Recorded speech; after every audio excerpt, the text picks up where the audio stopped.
Shalom Jam Yunlong, selamat ketemu lagi dalam perenungan firman Tuhan pada hari ini. Kita sudah ada di minggu yang terakhir di bulan November, artinya tinggal hitungan hari kita masuk bulan Desember dan ini sudah mulai winter.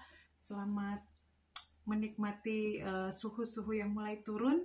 Harapannya kita semua bisa tetap fit, jaga kesehatan ya.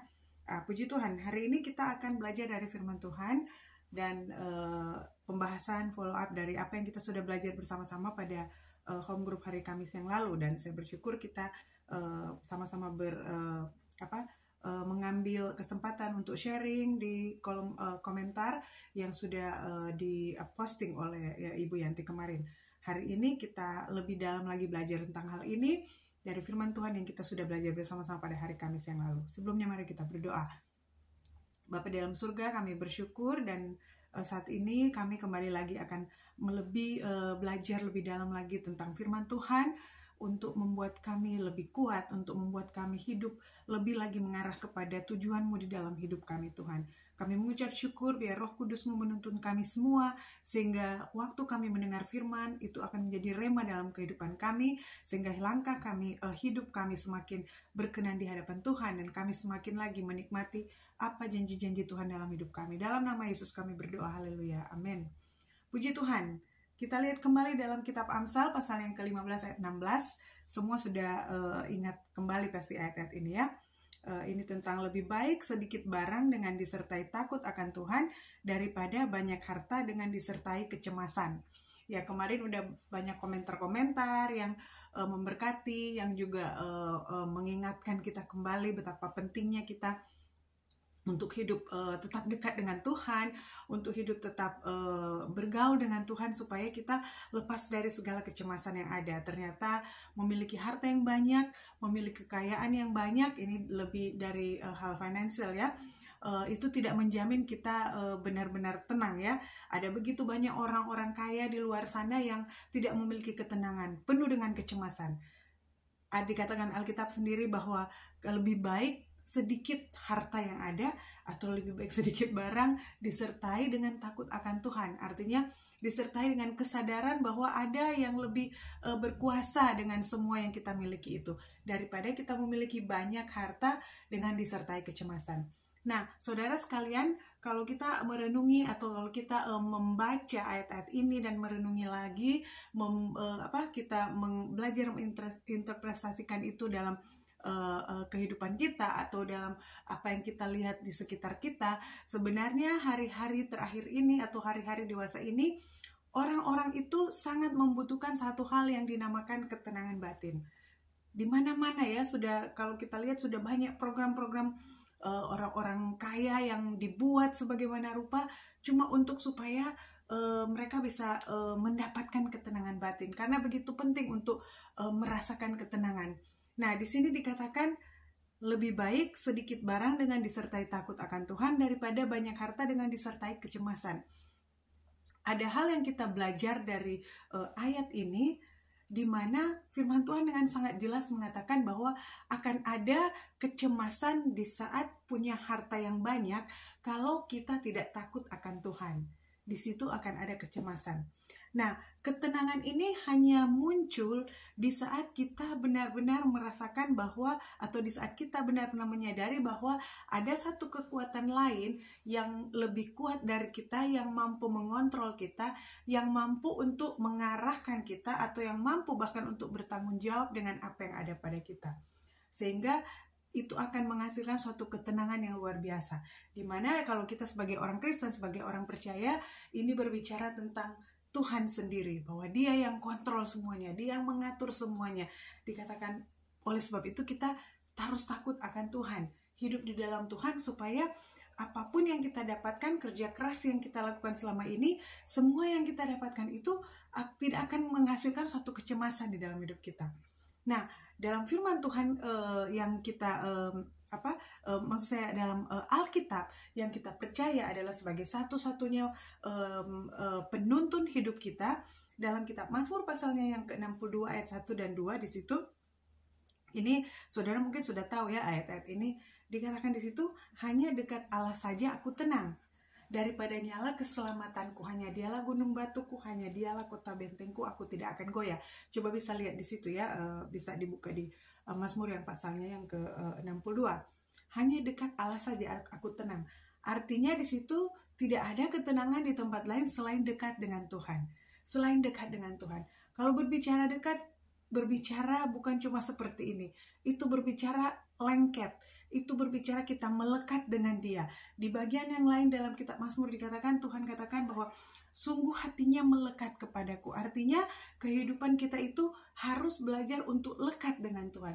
Kalau kita berbicara tentang melekat, itu berbicara tentang sesuatu, dua hal atau dua aspek atau dua komponen yang dilengketkan sehingga tidak ada pemisahan di tengahnya. Jadi tidak ada batas atau tidak ada ruang atau space sama sekali yang bisa yang bisa seperti jari saya ya. Jadi kalau begini berarti tidak lengket, harus begini. Artinya tidak ada yang bisa membatasi atau tidak ada yang hal lain yang bisa memisahkan itu. Itu yang dimaksud dengan lengket dengan Tuhan, seperti itu. Jadi tidak ada unsur-unsur lain yang bisa masuk di antara saya dan Tuhan. Tidak ada unsur lain yang bisa masuk di antara saya, di antara hidup kita itu dengan Tuhan. Harus lengket dengan Tuhan. Baru ada ketenangan. Hanya dekat Allah saja aku tenang. Nah, untuk mendapatkan ketenangan, kita harus dekat dengan Tuhan. Itu artinya, kenapa ada kecemasan-kecemasan kepada orang-orang yang memiliki banyak harta, berarti itu karena tidak ada kedekatan dengan Tuhan yang benar. Tidak ada kedekatan yang sungguh-sungguh dengan Tuhan. Sehingga muncul kecemasan-kecemasan itu. Dikatakan dalam firman Tuhan ini, hanya dekat Allah saja aku tenang. Daripada nyala keselamatanku, hanya dialah gunung batuku, hanya dialah kota bentengku, aku tidak akan goyah. Sebenarnya ini kata-kata dari pemazmur yang sebenarnya kalau kita baca di situ dalam kitab Mazmur itu ada situasi-situasi di mana ada ketakutan, ada kecemasan, tapi ini adalah pernyataan iman bahwa ternyata hanya dekat Allah saja aku tenang. Nah, saya dan saudara kita belajar bersama-sama bahwa betapa pentingnya hidup dekat dengan Tuhan. Sehingga segala sesuatu yang kita usahakan, segala sesuatu yang kita cari, yang kita kerja keras selama ini yang sudah kita lakukan itu tidak akan menghasilkan kecemasan. Itu akan menghasilkan sukacita, itu akan menghasilkan suatu kelimpahan rohani, spiritual kita yang luar biasa.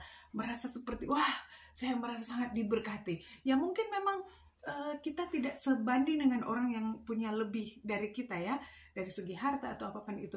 Tapi kalau kita punya sukacita, kita punya rasa puas, kita punya rasa berkelimpahan di dalam Tuhan, maka itu sudah sangat menjawab akan segala permasalahan dalam kehidupan kita. Ketenangan di dalam Tuhan itu sangat penting. Dan itu hanya bisa kita dapatkan saat kita dekat dengan Tuhan. Teman-teman semua, saudara sekalian datang ke Hong Kong, ke Macau atau keluar dari negara kita untuk bekerja. Artinya kita sedang mengumpulkan sesuatu. Kita sedang bekerja keras dengan satu tujuan. Ada yang mau punya rumah, ada yang mau supaya bisa anak-anak punya kehidupan lebih baik, ada yang pengen punya ini, punya itu semuanya adalah motivasi-motivasi yang membuat kita semakin semangat untuk bekerja, walaupun ya mungkin aduh ini kontrak terakhir bagaimana, atau walaupun mungkin aduh majikan mulai begini, tapi karena kita punya tujuan yang jelas, kita punya kekuatan yang jelas dari Tuhan, kita tetap semangat untuk bekerja, ya kan? Nah, jangan sampai apa yang kita lakukan selama ini hasilnya adalah suatu kecemasan. Jangan sampai kerja keras kita selama ini, apa yang sudah kita bangun selama ini, hasil yang kita dapatkan selama ini, itu menghasilkan suatu kecemasan. Kalau sudah menghasilkan suatu kecemasan, kita tidak akan pernah melihat bahwa itu adalah suatu keberhasilan yang luar biasa yang sudah kita capai. Kita sudah kerja bertahun-tahun, kita tidak akan pernah merasakan bahwa itu sudah, kita tidak pernah merasa puas. Karena yang ada kita selalu, ini bisa nggak ya, ini sepertinya begini. Karena sudah mulai ada kecemasan. Nah, kalau sudah muncul rasa-rasa kecemasan seperti ini, biasanya rasa kecemasan muncul itu karena mulai takut kekurangan. Takut kita, nanti kita berkekurangan. Kalau begini nanti saya bagaimana begini, kita sudah izinkan rasa-rasa seperti itu mengontrol kita. Merasa khawatir, merasa cemas itu biasa dalam kemanusiaan kita ya. Makanya firman Tuhan bilang jangan khawatir, jangan cemas gitu. Karena itu benar, itu sangat manusiawi. Nah, yang Tuhan tidak mau ini jangan sampai mengontrol kita, jangan sampai menguasai kita. Sehingga setiap apa yang kita sudah kumpulkan, saya percaya semua kita, jemaat Yunlong atau siapapun itu yang sudah datang jauh-jauh ke luar negeri, tidak ada yang sekarang ini memiliki hidup yang lebih turun. Pasti semua hidupnya sekarang makin naik. Karena ya kita tahu sendiri kenapa kita jauh-jauh ke luar negeri. Karena kita tahu dengan datang bekerja di luar negeri, kita secara finansial kita mendapatkan kesempatan untuk mendapatkan lebih daripada yang lain. Nah, kadangkala kita tidak sadar dengan hal ini.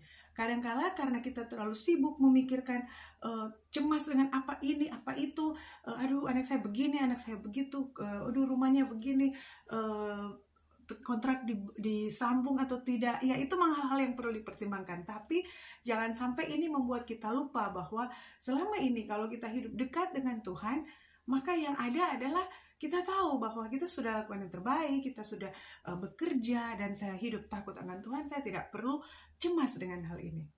Atau mungkin ada motivasi lain yang membuat kita merasa cemas dan merasa tidak pernah puas dengan apa yang kita dapatkan. Biasanya ya kami sudah tahu ya, sering sharing-sharing dengan teman-teman pekerja migran yang ada yang datang karena sakit hati, ada yang datang memang motivasi mau bekerja, ada yang datang karena mau balas dendam, ada yang kebalikan, datang dengan baik-baik, tiba-tiba sampai di sini motivasinya berubah. Ada kebalikannya juga, ada yang datang dengan motivasi, oh pokoknya saya harus kerja di luar negeri supaya ipar saya boleh lihat saya bisa lebih hebat dari dia, supaya tetangga saya boleh lihat saya bisa lebih hebat dari dia. Ada yang datang seperti itu, tapi begitu datang di jamah Tuhan, hidupnya berubah. Amin. Jadi ada macam-macam motivasi. Nah, saya mau sampaikan hari ini, motivasi itu sangat penting. Di saat kita mengumpulkan uang, mengumpulkan bekerja untuk kehidupan yang lebih baik lagi, motivasi itu sangat penting. Kita salah motivasi, itu akan terus mempengaruhi kita sampai motivasi yang salah itu bisa membuat kita tidak pernah akan selesai, kita tidak pernah akan merasa puas, dan bahkan mungkin kita tidak akan pernah melihat hasil yang benar-benar yang kita mau. Karena kita bekerja digerakkan oleh motivasi yang salah. Kalau kita takut akan Tuhan, hidup kita dekat dengan Tuhan, maka kita akan ikut apa yang Tuhan mau. Lengket dengan Tuhan berarti di mana Tuhan arahkan kita akan ikut seperti itu. Kita lengket dengan Tuhan, saya mau takut akan Tuhan. Tuhan tidak suka saya seperti ini. Tuhan tidak suka saya seperti itu. Saya tidak akan lakukan itu. Hidup kita jadi lebih bersukacita, jadi lebih merasa lebih tenang. Kecemasan, takut berkekurangan atau apapun itu adalah salah satu yang membuat adalah hal-hal yang akan menciptakan celah ya hidup kita dengan Tuhan, sehingga kita mulai tidak fokus kepada Tuhan, tidak prioritaskan Tuhan lagi, bahkan tidak takut akan Tuhan lagi. Kejar apa yang jadi targetnya, saya rumah harus selesai dalam 1 bulan ini. Kalau Tuhan punya rencana yang lain, target saya pokoknya ini kontrak ini majikan harus tambah ini kontrak ya. Biasanya kan minta bantu doa supaya ini kontrak ditambah. Saudara, kita tidak pernah tahu. Kadang mungkin ya Tuhan lagi siapkan bos yang lain yang lebih akan memberkati kita. Kita anggap sudah ini lahan saya. Kita udah bikin planning begini. Jangan sampai ini gagal. Jadi tolong Tuhan, harus berusaha supaya kontrak ini jalan. Kalau kita dekat dengan Tuhan, kita pasti tahu. Kadang Tuhan mengizinkan hal-hal yang tidak enak, kelihatan seperti kok Tuhan seperti tidak memberkati saya. Kenapa jalannya? Harusnya saya tahun ini udah tutup seng tuh rumah. tahun ini, tapi kayaknya ini kontrak nggak mau disambung, atau kayaknya ini kok ada masalah lain lagi yang harus saya hadapi sehingga keuangan harus dialihkan.